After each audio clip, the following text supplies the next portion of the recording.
আসসালামু আলাইকুম friends, welcome back to my channel. আরও একটি নতুন ভিডিও দেখার জন্য।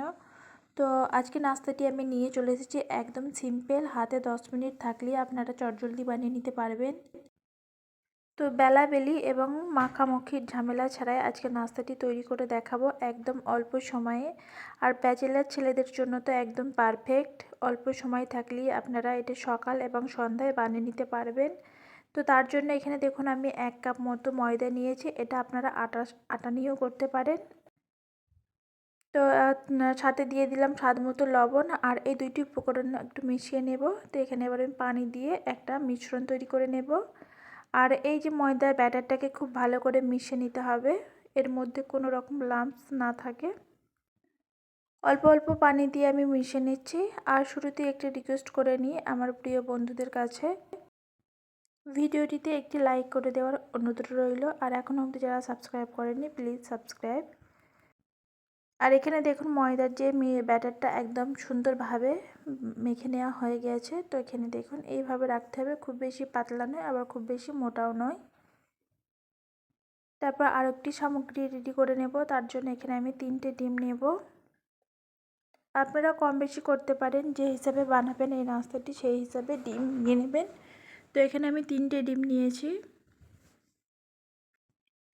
তো একটা পাত্রের মধ্যে ঢেলে নিচ্ছি 3টে ডিমকে। তো এখানে দেখুন ডিমগুলো ভেঙে নেওয়া হয়ে গেছে। আর দিয়ে দিচ্ছি অল্প পরিমাণে লবণ, আর দিয়ে দিলাম ব্ল্যাক পেপার, এনেকি গোলমরিচের গুঁড়ো 1/2 চা চামচ মতো। ঝালটাও বুঝে দেবেন, কারণ ওটা এর মধ্যেও ঝাল থাকে। আর এখানে দিয়ে দিলাম পেঁয়াজের কিমা 2 চামচ মতো। আর দিয়ে দিচ্ছি একটা কাঁচা লঙ্কা কুচি, তবে আমি খুব বেশি ঝাল দিইনি, যেহেতু ছোট বাচ্চারা খাবে। আপনারা চাইলে আর ঝালটা একটু বেশি করে নিতে পারেন। তো ডিমটাকে খুব সুন্দরভাবে মিশিয়ে নেব বা ফাটিয়ে নিচ্ছি একটা কাঁটা চামচির সাহায্যে। তো এখানে দেখুন ডিমের যে মিশ্রণটি সেটাও কিন্তু তৈরি হয়ে গেছে। তারপর আরও একটি আমি মিশ্রণ তৈরি করে নেব। তো এখানে আমি আরও একটি নাস্তার জন্য তৈরি করে নেব। এইখানে আমি নিয়েছি একটা পেঁয়াজ কুচি, একটু নিয়েছি গাজর কুচি, আর সাথে একটাই কাঁচা লঙ্কা নিয়েছি, আর নিয়েছি শসা একটা নিয়েছি। তো এই সব কিছু উপকরণকে একসাথে মিশিয়ে নেব।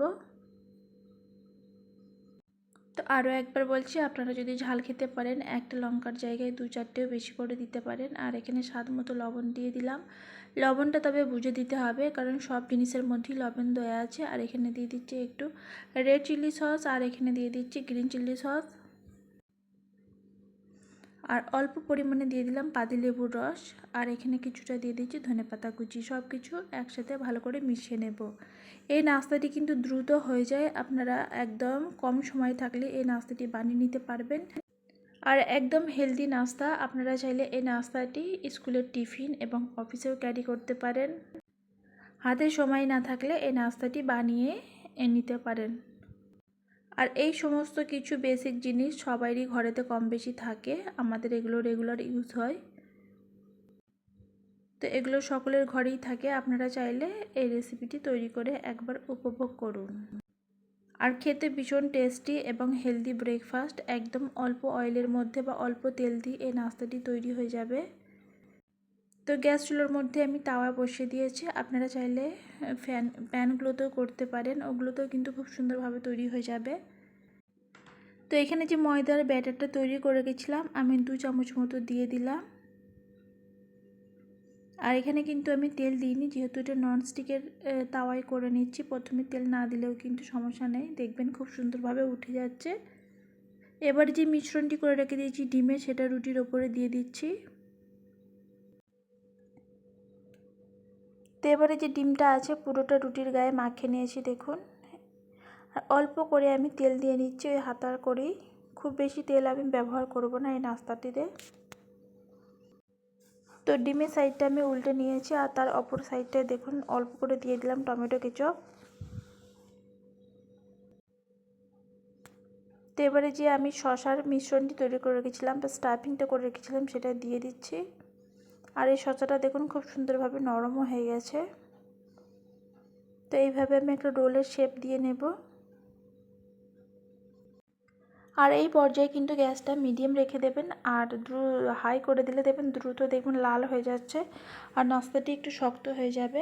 আর মিডিয়াম ফ্লেমে করলে নাস্তাটি দেখবেন খুব সুন্দরভাবে তৈরি হবে আর শক্ত হবে না, একদম নরম থাকবে। তো এইভাবে আমি বাকি যে নাস্তাগুলো আছে তৈরি করে নেব। তো এখানে দেখুন নাস্তাটি একদম তৈরি হয়ে গেছে, হেলদি ব্রেকফাস্ট বা ইভিনিং স্ন্যাক্স রেসিপিও বলতে পারেন। আপনারা এটা কেমন লেগেছে আপনাদের কাছে অবশ্যই জানাবেন, ভালো লাগলে লাইক কমেন্ট শেয়ার করবেন। ভিডিওটিকে আর বেশি বড় করলাম না, এতক্ষণ আমার সাথে থাকার জন্য অসংখ্য ধন্যবাদ। এখানেই শেষ করলাম। আল্লাহ হাফিজ।